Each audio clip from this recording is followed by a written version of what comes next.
Bonsoir à tous pour cette soirée sur l'ADN, la molécule de la vie. Donc, je me présente, je suis docteur en neurosciences de formation et passionnée par les médecines complémentaires depuis mon adolescence. Donc, j'ai un parcours scientifique, j'ai fait la recherche médicale et scientifique. Et en parallèle de ce parcours, j'ai appris de très nombreuses pratiques de médecine complémentaire parce que ce qui m'anime, c'est ce monde de l'énergie. Et c'est un changement de paradigme dans lequel nous entrons actuellement. Il y a vraiment une révolution qui s'amorce, à savoir que nous entrons dans le monde de l'énergie et nous allons découvrir l'être humain d'une autre façon, énergétique et vibratoire. Donc, pourquoi ce thème de la molécule, l'ADN, la molécule de la vie? Cette molécule, elle date depuis très longtemps. Si on fait un peu d'histoire, il faut que je vous partage l'écran. Alors, attendez. Donc, c'est l'ADN, alors la molécule de la vie. Ça a démarré l'histoire en 1865 avec Gregor Mendel. Gregor Mendel, c'était un moine qui, dans le jardin du monastère, étudiait la transmission de la couleur des petits pois dans la descendance. Et donc, il a étudié la transmissibilité des caractères de la couleur des pois d'une génération à l'autre. Donc, Mendel, lui, il s'intéressait à ce qui se passait d'une génération à l'autre, mais il ne s'occupait pas de quel était le support biologique qui portait la couleur de ces pois. Et quelques années plus tard, c'est un Mesher qui a identifié au cœur de la cellule une molécule qu'il a appelée la nucléine.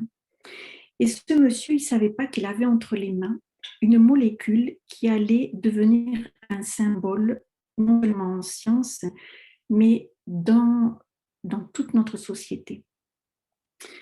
Parce que vous allez voir plus tard que l'ADN a vraiment marqué notre société, aussi bien en sciences qu'en sculpture, en peinture, dans l'art, la publicité. Donc, quelques années plus tard, on a un certain nombre d'autres chercheurs comme Phébus Leven qui a découvert les nucléotides. Ce sont les composants, les unités de base de cette molécule d'ADN. Et il a élaboré, ou défini ce que l'on appelle les composants, les unités qui composent cet ADN qu'il a appelé, donc on va simplifier par ATGC. Donc, ce sont des unités, c'est un alphabet, mais qui ne comporte que 4 lettres. Et ces 4 lettres, elles s'enchaînent les unes aux autres. Elles vont former comme un collier de perles. Et quelques années plus tard, c'est Oswald Avery qui a démontré que ce collier de perles constitué uniquement de 4 lettres ATGC était le porteur de l'héritage génétique et qui a défini son nom qui est l'ADN pour acide désoxyribonucléique. Et en 1953, on a les 2 chercheurs américains, Watson et Crick, qui ont définit la structure en hélice de l'ADN. Alors, en science, on parle surtout de Watson et Crick, mais on a oublié tous ceux qui les ont précédés et qui sont aussi à l'origine de cette découverte. Ce qui a fait la renommée de Watson et Crick, c'est qu'ils ont donné cette structure en hélice de l'ADN. Et c'est cette structure en hélice qui est vraiment devenue un symbole. Et ensuite, en 1954, Donohue a montré que ces 2 hélices, eh bien, elles se liaient l'une à l'autre et que donc cette molécule d'ADN, elle avait cette structure en hélice comme une échelle. Et lorsque l'on regarde les différentes représentations de l'ADN, c'est comme une échelle qui n'a ni début ni fin, comme la vie. Donc, cette molécule d'ADN, c'est la seule molécule en science qui a vraiment été une icône et qui a vraiment représenté un symbole. Et elle a eu un impact dans différents domaines, comme par exemple la peinture. On a Salvador Dali qui a peint une toile en l'honneur de sa femme Gala-Sida et de Watson et Crick, qu'il a appelée la Gala-Sida acido-désoxyribonucléique acide. Ensuite, on a un autre peintre qui est William Blake, qui a représenté le songe de Jacob, qui est cette structure en hélice, c'est un escalier hélicoïdal qui fait le lien entre la terre et le ciel. Et ce sont les âmes qui montent et qui descendent à travers cette échelle qui symbolise la double hélice d'ADN. Ensuite, elle a inspiré les sculpteurs, et en particulier au château de Chambord, on a le fameux escalier en hélice qui a la particularité, lorsqu'il y a une personne qui monte et l'autre qui descend, elles ne se croisent pas. Mais l'impact culturel de cette molécule, il est fort, parce qu'en 2008, par exemple, on a Gouin qui a peint l'image que vous voyez ici à gauche pour protester contre le fichage biologique qui était permis par les banques de données sur l'ADN. Ensuite, cette structure en hélice, elle a inspiré des sculpteurs, et il y a plusieurs universités aux États-Unis qui utilisent cette molécule d'ADN comme symbole. Vous voyez ici à droite une sculpture de Jenkins qui est à l'Université de Californie. Donc vous voyez que cette structure, elle a en hélice de l'ADN qui symbolise la vie, a vraiment impacté notre société à tous les niveaux, et même au niveau de la publicité. Et puis, on a des très grosses compagnies aux États-Unis qui l'ont utilisé comme logo. Ce qui a vraiment l'a rendu vraiment célèbre, c'est lorsqu'en l'an 2000, l'ancien président des États-Unis, Bill Clinton, lorsqu'il y a eu le lancement du projet de séquençage du génome humain, il a défini cette molécule en disant « l'ADN est la langue dans laquelle Dieu créa la vie ». Et de ce fait, cette molécule d'ADN a été associée à la vie. Donc, elle a un impact extrêmement fort. Maintenant, le mystère autour de la vie et du langage de la vie qu'elle représente suscite encore beaucoup d'interrogations. Vous allez le voir à travers cette conférence. Donc, l'ADN, c'est vraiment au cœur de notre cellule. Si vous regardez ici, au centre, vous avez le noyau. Et au cœur du noyau, il y a cette molécule d'ADN. Cette molécule d'ADN, elle porte le programme de développement de votre personne. Donc, si on regarde un petit peu la structure d'une cellule, au centre, vous avez le noyau avec l'ADN, et à l'extérieur de ce noyau, vous avez ce qu'on appelle le cytoplasme, qu'il faut considérer comme une machinerie cellulaire dont l'objectif est de fabriquer les protéines qui sont les ouvrières du corps. Donc, cet ADN, il va être transformé en ARN messager, et cet ARN messager, il va migrer dans le cytoplasme ici, il va rentrer dans l'usine, et il va être transformé en protéines. Et ces protéines, ce sont toutes les ouvrières du corps, et ce sont elles qui vont assurer d'abord votre formation, la constitution d'un être humain au complet, et qui assurent toutes les fonctions de votre corps. Donc, l'ADN, c'est votre programme de développement pour que vous deveniez un être humain. Donc, lorsque cet ADN était découvert, le postulat, comme bien souvent en science, c'est de dire cet ADN, c'est votre programme de développement, vous naissez avec, vous mourrez avec, il est immuable. Et il permet le développement de votre corps physique. Un point, c'est tout. Donc, c'est un peu comme au début des années 1900, lorsque Ramon y Caral a découvert les premiers neurones dans le cerveau. Le postulat était le même, les neurones sont les seules cellules de l'organisme qui ne se divisent pas. Pour l'ADN, c'était pareil. Or, on sait aujourd'hui que c'est faux. Donc, cet ADN, c'est vraiment une molécule vivante. Lorsqu'on travaille dans un laboratoire et qu'on extrait de l'ADN, les scientifiques ont l'habitude de dire que l'ADN respire. Et vous voyez qu'il est logé au cœur de la cellule, et c'est une molécule qui est extrêmement compactée.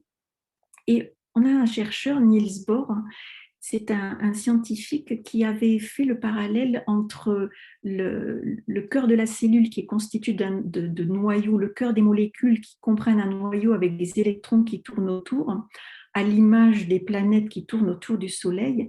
Et Niels Bohr avait dit, lorsque vous déroulez une molécule d'ADN, eh bien c'est comme si vous pouviez aller de la Terre au Soleil, aller-retour. Juste pour vous dire que cette molécule d'ADN contient une somme astronomique d'informations. Le tout, c'est de savoir comment encoder cette information. Donc, le propre de l'ADN, c'est de stocker de l'information. Donc, au cœur de la cellule, ici, donc, quand on parle d'ADN, on l'associe bien souvent à des chromosomes. Un chromosome, vous voyez, ça a cette forme en X. Et au cœur du chromosome, nous avons ici l'hélice d'ADN qui est entourée en violet de protéines. Donc, un chromosome, c'est une molécule d'ADN entourée de protéines. Alors, parmi les premiers chercheurs qui ont défini cet alphabet à 4 lettres, cet ADN, il contient des trillions de 4 bases. Pour vous dire à quel point il est compacté au cœur de la cellule. Et des trillions de lettres, vous imaginez tout ce que l'on peut stocker comme information à l'intérieur. Donc, ces séquences d'ADN, comme l'ont montré Watson et Crick, vous voyez à droite, ici, vous avez un brin sur lequel s'enchaînent les 4 lettres ATGC, et en regard, vous avez un autre brin qui porte les lettres ATGC, et ces 2 brins s'associent l'un à l'autre et forment cette spirale qui contient tout notre programme de développement. Et l'ADN, sa particularité, c'est qu'il est spécifique à chacun d'entre nous. Nous sommes des êtres uniques déjà par notre constitution, parce que l'ADN de l'un est différent de l'ADN d'une autre personne. Sauf que lorsqu'on étudie l'ADN de 2 personnes, eh bien, il diffère uniquement de 0,1% environ. Et tout le reste, ce sont des informations qu'ils ont en commun. Alors, si on part du début, lorsque l'ovule et le spermatozoïde se rencontrent, ce sont les 2 seules cellules du corps qui n'ont que 23 chromosomes. Et lorsqu'ils vont fusionner pour former un œuf, ils vont avoir 23 paires de chromosomes, donc 46 chromosomes. Donc, vous recevez une moitié d'informations de votre mère, une moitié d'informations de votre père. Et lorsque les chromosomes de la mère et du père vont s'associer, eh bien, ils vont échanger de l'information. C'est-à-dire que ici, les chromosomes, c'est comme si vous aviez une branche qui vient du père, une branche qui vient de la mère. Quand ils vont s'associer, ces branches de chromosomes, elles peuvent très bien s'entremêler l'une avec l'autre et échanger de l'information.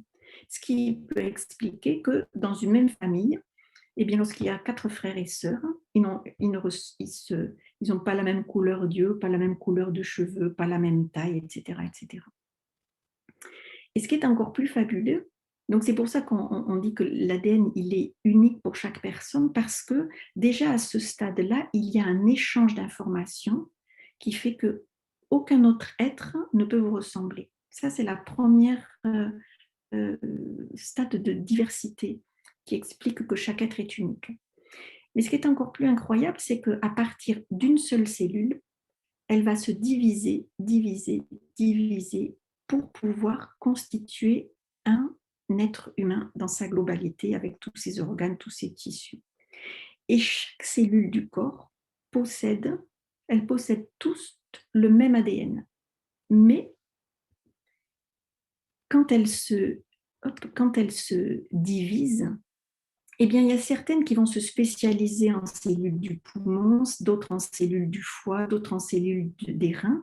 Ça veut dire que même si elles portent la même molécule d'ADN, eh bien, il y a certaines informations qui vont s'exprimer dans les unes et pas dans les autres, qui fait qu'elles vont pouvoir se spécialiser et devenir des cellules de différents organes. Donc, ici, à droite, vous avez la représentation des 23 paires de chromosomes.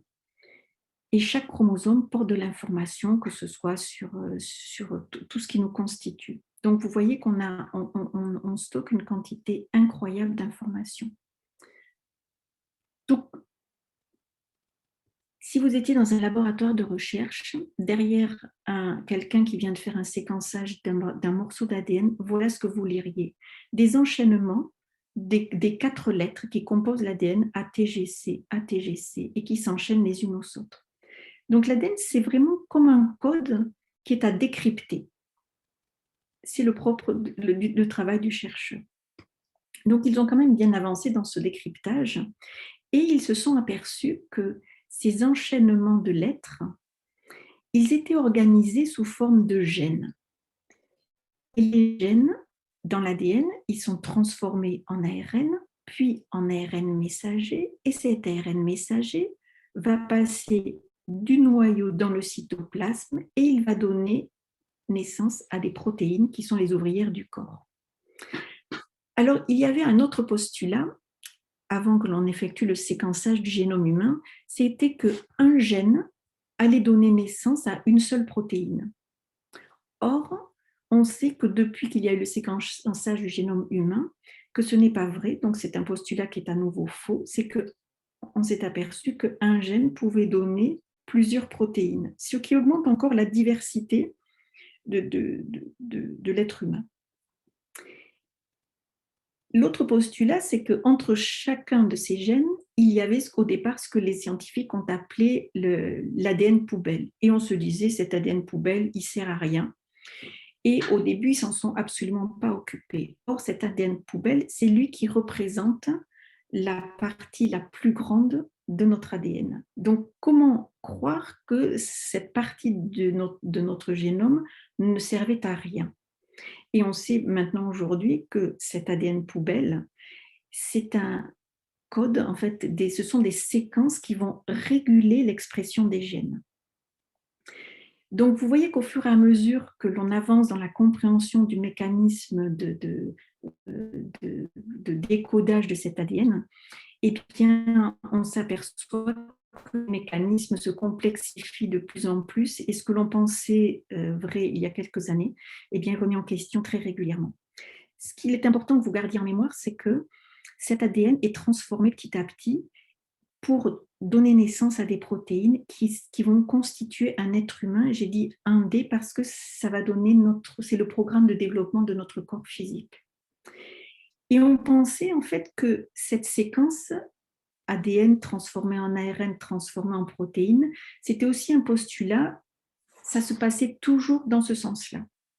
Or, depuis quelques années, on s'aperçoit que ce mécanisme peut aussi s'effectuer dans l'autre sens et on a des protéines du cytoplasme produites par des ARN qui peuvent retourner dans le noyau et agir sur l'expression de certains gènes ou l'extinction d'autres gènes.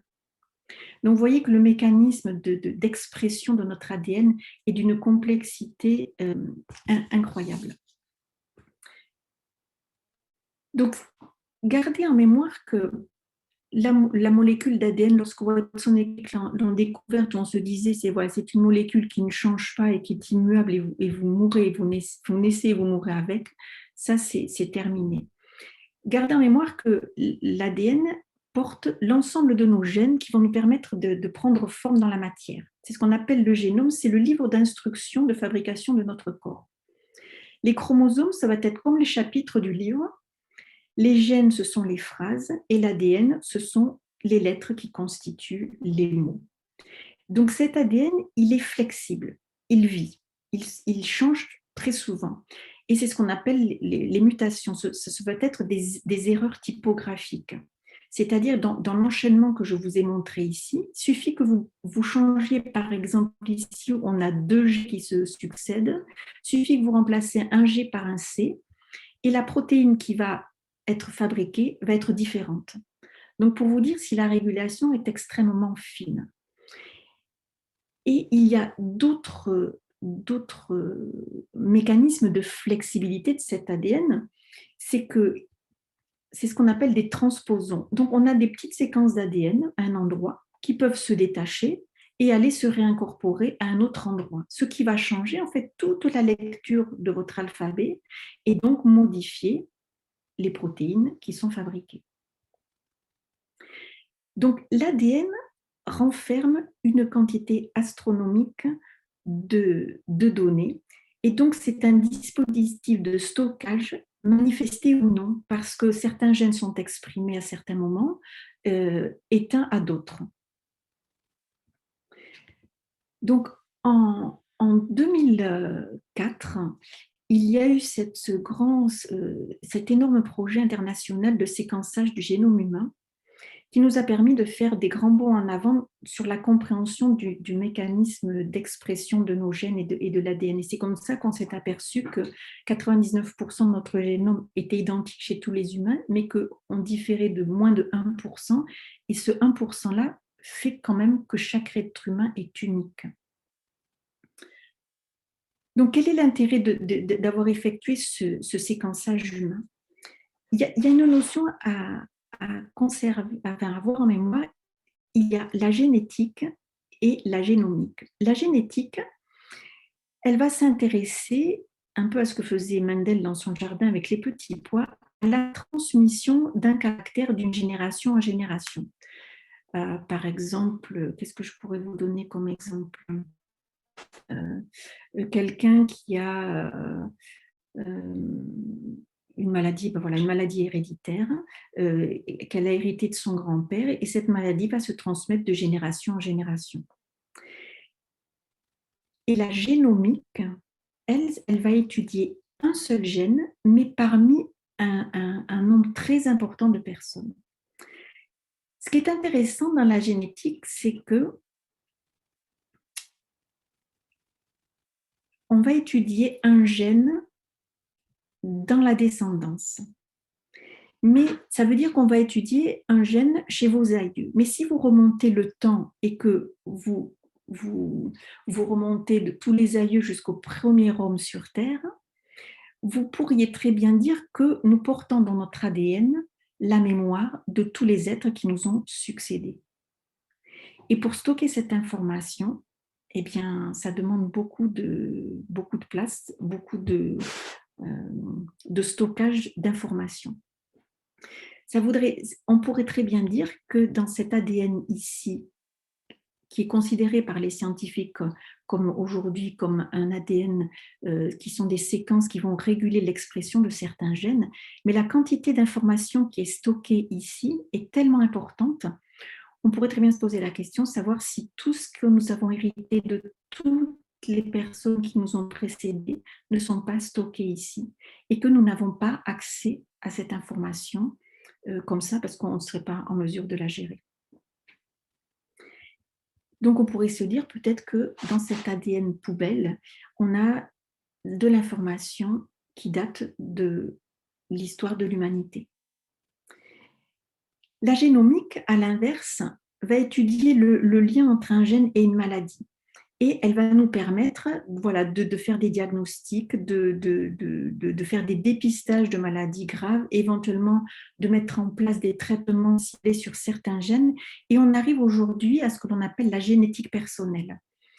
Et cette génétique personnelle va poser des problèmes sociétaux et éthiques. Parce que si on peut commencer à étudier le génome des personnes et se dire que vous avez une susceptibilité à telle maladie, eh bien, à l'avenir, on pourrait se poser la question de savoir est-ce que certaines compagnies d'assurance ou est-ce que certains employeurs, dans la mesure où vous êtes susceptible de développer telle maladie, pourraient très bien dire qu'ils ne vous prennent pas. Je reviens à la première image que je vous ai montrée tout à l'heure, la peinture où cet artiste dénonçait l'utilisation des données stockées dans l'ADN de chacun d'entre nous. Donc, vous voyez que cet ADN, c'est une foule d'informations, mais qui sont à la fois spécifiques à chacun d'entre nous et à la fois collectives. Alors, il y a aujourd'hui, alors vous avez vu que la diversité des gènes, il suffit que vous changez une seule lettre, c'est ce qu'on appelle des mutations qui sont soit spontanées, soit par des échanges d'énergie, soit par ces fameux transposons, ces petites séquences qui se déplacent. Vous changez le code génétique et vous augmentez la diversité de l'expression de vos gènes. Donc, vous êtes un être unique. Et ces gènes, suivant qu'ils sont exprimés ou pas exprimés, soit on va s'acheminer vers une sélection de l'humain, soit sur une dégénérescence de celui-ci. Mais ça, c'est l'évolution naturelle, on va dire.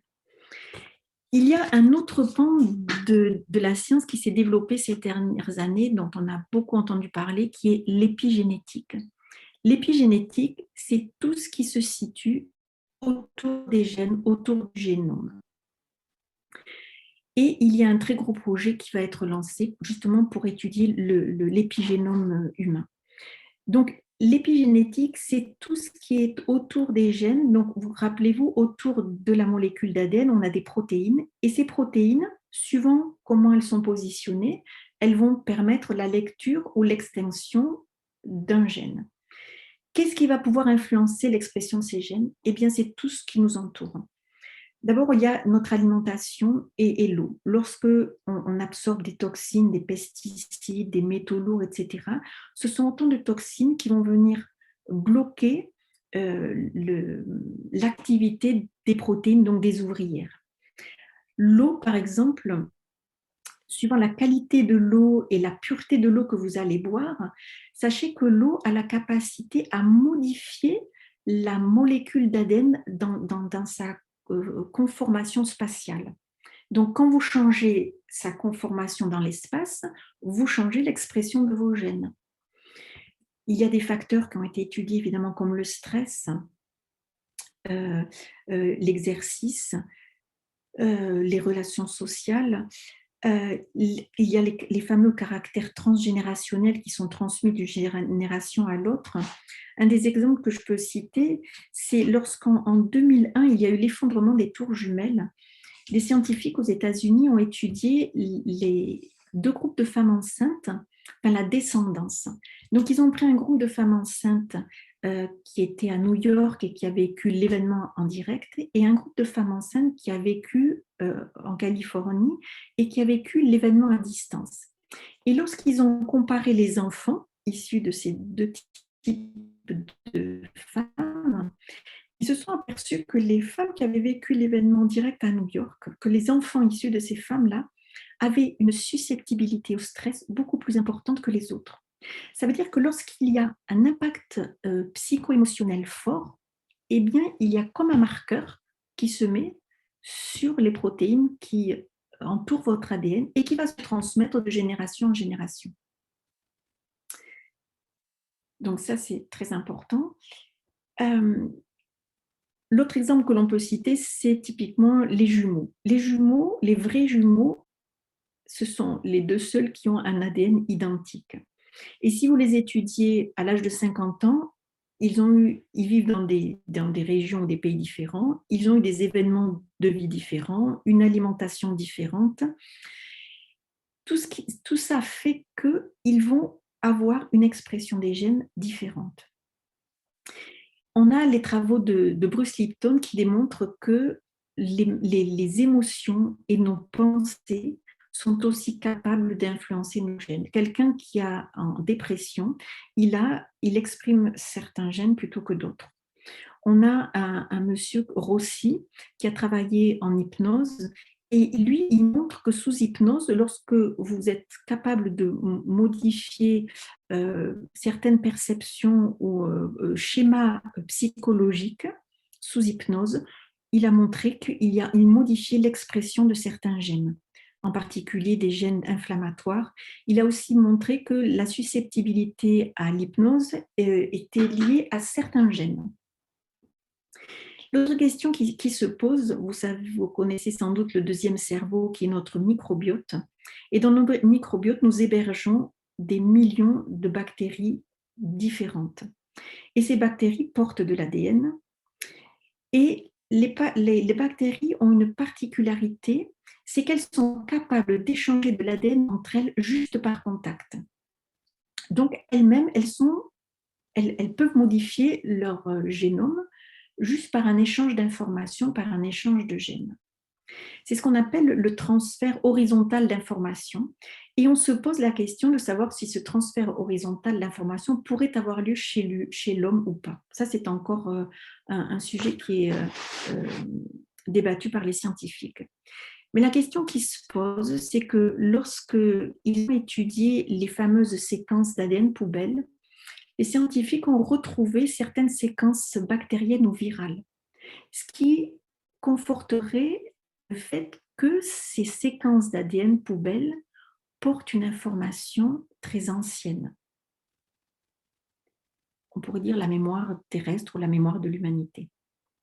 Donc vous voyez l'impact de tout ce que nous vivons, de l'environnement dans lequel l'on vit, la façon dont on s'alimente, ce que l'on boit, les toxines que l'on ingère et tous nos événements de vie impactent l'expression de nos gènes.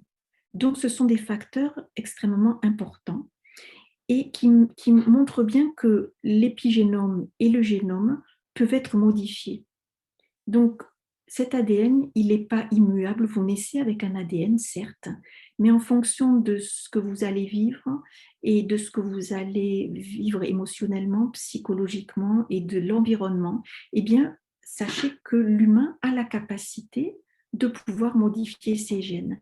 C'est ce qu'on commence à entendre de plus en plus en science, c'est que nous avons des capacités incroyables que nous commençons à peine à découvrir, à savoir que nous avons la capacité, par la maîtrise de nos émotions ou de cultiver des émotions positives et des pensées positives, et bien de transformer la matière, dont notre corps physique. Donc, en résumé, l'ensemble des gènes, donc notre génome, c'est le livre d'instruction de notre corps physique qui porte ou qui pourrait porter les mémoires des vies passées. Donc, on va dire les mémoires terrestres depuis que l'humain est sur Terre. Donc, il stocke de l'information, c'est une matrice. Et l'épigénome, ça pourrait être comme un lecteur personnel. C'est-à-dire que c'est comme si je vous distribuais ce soir tous le même livre, qu'on pourrait appeler l'ADN. Chacun d'entre nous, nous allons lire ce livre, mais nous n'allons pas comprendre, interpréter ou ressentir les mêmes choses à la lecture de ce livre. Donc le livre, c'est l'ADN, et le lecteur que nous sommes, c'est comme si nous étions cet épigénome. Alors nous assistons aujourd'hui à une révolution, et c'est grâce aux Russes que nous devons ça, en particulier aux travaux d'un Russe qui s'appelle Garaïev. Vous savez que les Russes sont très en avance et le monde de l'énergie, c'est un monde qu'ils utilisent et dont ils ont conscience depuis très longtemps, alors que nous, en France, on commence à peine à oser parler du corps énergétique, à prendre en considération le travail d'un magnétiseur, etc. Et alors que les Russes utilisent ça depuis de très, très nombreuses années. Et Garaïev, lui, a émis l'hypothèse de la théorie ondulatoire des gènes. C'est-à-dire que si vous prenez un ADN, il est constitué de ces 4 lettres, A, T, G, C. Si vous prenez la première lettre, le A, et que vous descendez au cœur de cette molécule, qu'est-ce que vous avez? Vous avez des atomes avec des électrons qui tournent autour. Et entre, il y a ce que les physiciens au départ appelaient du vide, mais qui n'est autre que de l'énergie. Ça veut dire qu'au cœur de la constitution de votre ADN, vous avez de l'énergie. Et l'énergie, c'est quoi? C'est de la lumière. Donc, Garaïev, lui, il a émis l'hypothèse de la théorie ondulatoire des gènes. Pour Garaïev, l'ADN, c'est un support vibratoire qui va transmettre des ondes électromagnétiques, lumineuses et acoustiques. Et la combinaison des ondes lumineuses et acoustiques permet de fabriquer ce qu'on appelle un hologramme, c'est-à-dire une structure en 3 dimensions. Donc d'un côté, on a la science classique avec l'ADN chimique constitué de molécules avec l'expression des gènes qui est le programme de développement, on va dire dans la 1D, la première dimension qui est notre corps physique. Mais il y aurait une autre lecture de cet ADN, vibratoire, lumineuse et acoustique, qui permet la création d'hologrammes et donc d'une constitution de l'être humain en 3 dimensions. Mais ça veut dire quoi? Ça veut dire que chaque être humain est animé de vibrations lumineuses et sonores qui lui sont propres. Ce qui signifie que vous créez des hologrammes qui vous sont propres, vous créez votre réalité. Ça veut dire que la réalité que vous créez à travers l'hologramme, elle est propre à chacun de nous. C'est-à-dire que notre ADN prenez ça comme un émetteur et un récepteur de fréquences vibratoires qui vous permet de créer le monde dans lequel vous vivez. Or, nous avons tous un ADN différent, donc nous allons tous créer des hologrammes différents, si bien que ce que je vois, même si je vois un arbre, nous n'allons pas le voir tout à fait de la même façon. Donc chacun d'entre nous crée sa réalité à partir de cet ADN qui est un émetteur et un récepteur de fréquences vibratoires. Donc vous voyez, on rentre dans un autre paradigme énergétique fréquentiel.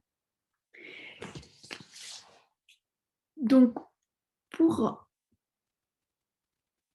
terminer, l'ADN, voyez-le comme un bioordinateur holographique multidimensionnel. Bioordinateur, pourquoi? Parce qu'il a le programme de développement de l'être humain, vous l'avez compris. Et en plus de ça, il a la capacité à créer des hologrammes et donc, on va dire, de créer des hologrammes dans différentes dimensions. Donc, cet ADN, on est en train vraiment de changer de paradigme et de l'envisager tout autrement. Et si vous vous souvenez de la première peinture que je vous ai montrée, avec l'échelle de Jacob, où les âmes se promènent de la terre vers le ciel, c'est comme si c'était notre ADN qui nous permettait, comme le fil d'Ariane, qui nous permettait de nous déplacer peut-être d'une dimension à une autre, qui sait, puisque les physiciens parlent déjà de plusieurs dimensions. Est-ce que nous aussi, l'être humain ne serait pas capable, avec notre ADN, d'exister dans plusieurs dimensions? Donc, vous voyez que cet ADN, il anime beaucoup, on a encore beaucoup à découvrir sur cette molécule, et c'est pas pour rien qu'elle s'appelle la molécule de la vie, mais il y a encore beaucoup d'interrogations autour de cette molécule sur tous les mécanismes qui l'animent, et donc elle est vraiment unique en son genre. Elle suscite énormément d'intérêt en sciences. Pourquoi? Il y a des scientifiques qui ont fabriqué des fragments d'ADN dans les laboratoires et qui se sont aperçus aujourd'hui que ces fragments d'ADN synthétiques pouvaient servir à stocker de l'information. Donc, les projets futurs, c'est le séquençage du génome d'un plus grand nombre d'individus, ce qui va générer des quantités incroyables de données, le big data. Et donc, la révolution qui se prépare, c'est que ces données, qui aujourd'hui sont stockées à travers nos ordinateurs, etc., à l'avenir, elles vont être stockées dans des petits fragments d'ADN. Donc, c'est la révolution qui arrive. Donc, vous voyez que cette molécule qui est extrêmement complexe, mais qui est à la fois est très prometteuse en sciences. Mais elle soulève un certain nombre de points éthiques et sociétaux. Donc, voilà, j'espère avoir été assez claire et simple et vous avoir fait un petit tour d'horizon de ce que pouvait être cet ADN, donc la molécule de la vie, où à mon sens, nous sommes qu'au début du début de ce qu'elle va pouvoir nous apporter, surtout avec cette ouverture au sens large dite énergétique. Voilà, je vous remercie de votre attention.